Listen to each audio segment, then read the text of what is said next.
Good morning বন্ধুরা, কেমন আছো সবাই? আশা করি সবাই খুব ভালো আছো। সকালবেলা উঠে বাসি কাজ বাজ ছেড়ে এই যে কৌটো কাটা সব ধুয়ে নিলাম, কারণ সামনে পুজো আছে বাড়িতে।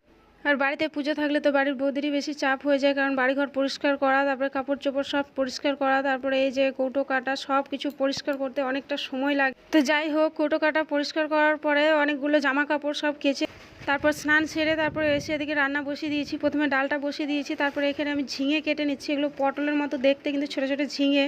তারপর ভাতটা বসিয়ে দিলাম, ভাতটা বসিয়ে চালটা ধুয়ে যে দিয়ে দিচ্ছি।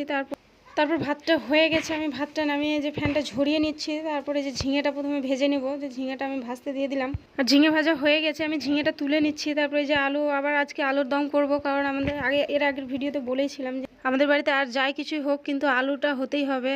যেই সবজি হোক না কেন আলুটা রান্না করতেই হয়। তাই যাই হোক, আলুটা নামিয়ে নিয়েছি। আর চাটনিও করেছিলাম, আমড়ার চাটনি। তারপর রান্নাঘরটা পরিষ্কার করে সবাইকে খেতে দিয়ে আমি নিজে খেতে যাই। আর তোমরা ভিডিওটাতে একটি লাইক করে দিও।